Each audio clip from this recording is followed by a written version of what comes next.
Chapter 20. Toby rode in the back of the truck with the dogs and 4 other men, some from our hills, some from farther afield. At the church they climbed out and headed for their own trucks. My father yelled our thanks out the window, and they waved and smiled and went back to their lives with a story that their children's children would tell well into another century. From there to the farm, Toby rode alone in the back, at his insistence. When I turned and looked through the cab window, I could see him huddled with the dogs, just on the other side of the glass, once again buttoned into my grandfather's old coat, still gloved but surely bone-chilled by the dark wind, and what he'd seen and done inside that well. When we arrived at the farmhouse, Toby hesitated, but my father and I both stood in the lane and waited for him to join us, while the dogs took off for the woodshed. "Come on in and have something to eat," my father said. Can't send you home hungry after what you just did." My brothers hurried to the door to greet us. They were freshly bathed, rosy and warm, their hair wet dark around their faces, and I wanted to hug them to me and cry. But I didn't. If I had tried, they surely would have wrestled me to the floor and pronounced me a girl. But I loved them in a way that didn't need proving. My father took Toby's coat and hung it in the closet where it had just that morning belonged.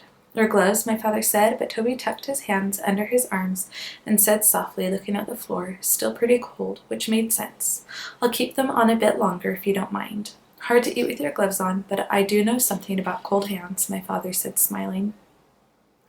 Everyone had gathered in the kitchen at the sound of us coming in.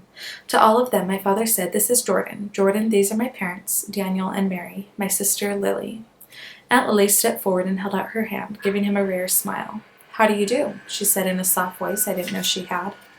Toby hesitated for a moment and then took off his glove and shook her hand. "Pleased to meet you," he said, and put his glove back on. "James and Henry," my father said, nodding at the boys. "Jordan, what should they call you? Mr. Jordan is fine," he said, and the boys said in tandem, "Did you find Betty, and is she dead?" "Oh, hush," Aunt Lily said, "and my wife, Sarah." Toby stood with my father and me in the wide doorway between the mudroom and the kitchen, and actually bowed as if he were a musketeer. "Hello," he said. My mother had gone still at the sound of Toby's voice.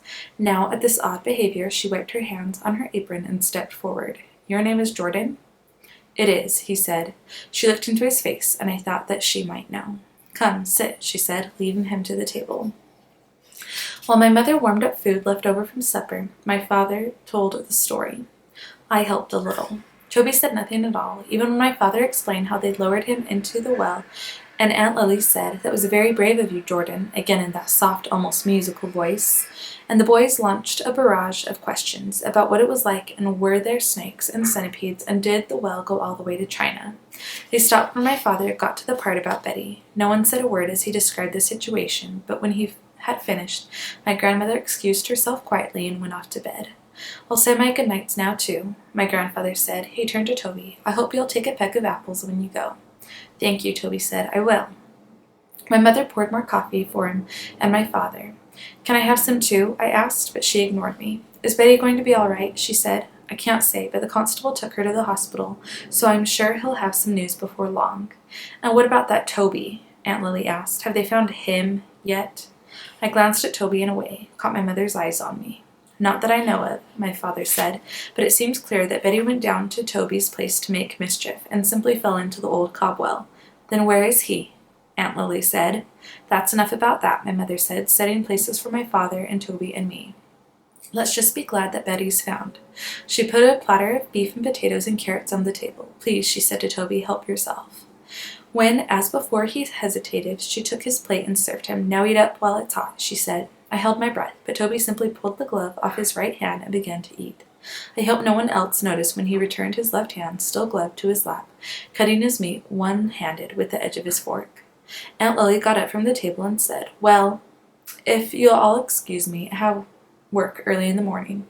She turned to Toby and smiled again. "It was so very nice to meet you, Jordan. I hope we'll see you again sometime." Toby rose part way out of his seat. "Likewise." "Oh," she said, caught by an afterthought. "John, you didn't tell us how you came to discover that Betty was in the well. Was it the bloodhounds?" My father pointed a fork at me and said it was that bloodhound. Our very own Sherlock Holmes figured it out. Aunt Lily was the only person I knew who could raise just one eyebrow, which had the effect of making her look both skeptical and wise. And how did you do that, Annabelle? I shrugged. I just spent the day thinking about what Andy said, that's all. I looked straight at her, and I knew Toby didn't do anything wrong, which made it easier to sort out what really happened. Aunt Lily pursed her lips and lifted her chin. Your faith in that man is a mystery to me, Annabelle. He's hurt 2 little girls, Ruth and Betty both, and maybe others. Time for bed, boys, my father said, which triggered the usual protest and the equally customary reaction from Aunt Lily. Right now, she barked, shepherding them from the table. They fled as she advanced. Like the rest of us, they knew that Aunt Lily wasn't afraid to bite. Now it was just us 4. My mother poured herself a cup of coffee and sat at the table watching us eat. Where are you from, Jordan? She asked Toby. He glanced at me, then turned to her. Maryland originally, but I live in Hopewell now. And you heard that Betty was missing? Toby nodded slowly. Word about something like that travels fast. And what do you do for a living? My mother asked. I heard a growing thread of challenge in her voice, though I may have been sowing it there myself. Toby was so clearly Toby to me that I didn't see how the others could miss it. I'm a carpenter, he said. Like Jordan and Maryland, this had a ring of truth to it. Your wife must be worried about you by now, my mother said, her elbows on the table, both hands around her coffee cup. She looked at him stiffly through a drift of rising steam. I knew she could not have seen his left hand, and therefore could not have seen a wedding band. You can call her if you like, my father said. I'm not married, Toby said softly. He looked so uncomfortable when he said it that my mother stopped her questioning, but she kept her eyes on him for another long moment. Save some room for dessert, she said. I made a hickory nut pie. When the telephone rang a moment later, we weren't as surprised as we might have been. That's the constable, my father said. He promised to call when there was news. He went into the sitting room and we could hear him talking, though not what he said. My mother sighed. I hope she's all right. Nobody deserves what she got. Not for what she did, Toby said. I looked up sharply. My mother tipped her head and regarded him curiously. And just what did she do? What she was asking, without asking, was clear. How does a stranger from Hopewell know what Betty did or didn't do? My father saved Toby from answering. Well, he said, sitting heavily at the table again and running a hand through his hair. They've only just begun to discover all the things that might be wrong with Betty, but they know a few already. Her shoulder is all torn up from that pipe, and they're going to start treating her for tetanus and a pretty bad infection. Still warming her up, giving her blood. My mother took a long breath. No broken bones? My father shook his head. Amazingly, no. But there's some gangrene on her right foot. Her leg was wedged up tight under that poncho. When she tried to move it, the poncho started to rip, so she stopped. But they think it will be okay. She may lose a toe. Too soon to tell. I felt sick. So she's talking about it? Yes, a little. He looked away. She's talking about Toby. She's saying he pushed her down that well. But just hold on, Annabelle. I'm just saying what she said. No point arguing with me about it. But she's lying. Let your father speak, Annabelle. She's saying that Toby caught her snooping around Cobb Hollow yesterday morning, before the rain got too bad, grabbed her, put her in the smokehouse. Toby had bowed his head, both hands in his lap. I stared at him, afraid of what he might be thinking. I could see places where I'd been careless with his hair, a small cowlick on his crown, and unevenness. She said he was angry that she had ratted on him about throwing the rock that hit Ruth, about the top wire, and that after he packed up his things, he dragged her into the woods and pushed her down the well without a word, just like that. And took off, my mother said, and took off. Here was everything I'd feared. How was Toby supposed to prove something he hadn't done?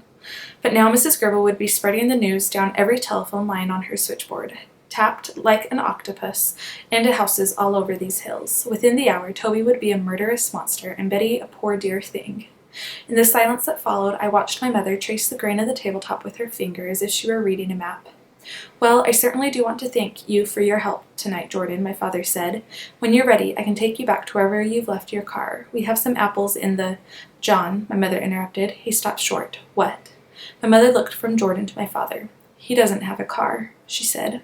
She gave my father a little smile, though it was sad, perhaps because the relief we'd all felt at Betty's rescue was to be so quickly replaced by more trouble. How do you know that? She turned to Toby. Let me see your hands, she said.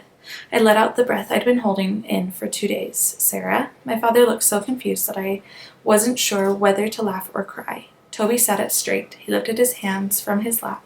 With his bare right hand, he pulled off his other glove. The scars on his left hand were as irrefutable as a fingerprint. Jordan, my father said, leaning closer. That's not his name, my mother said.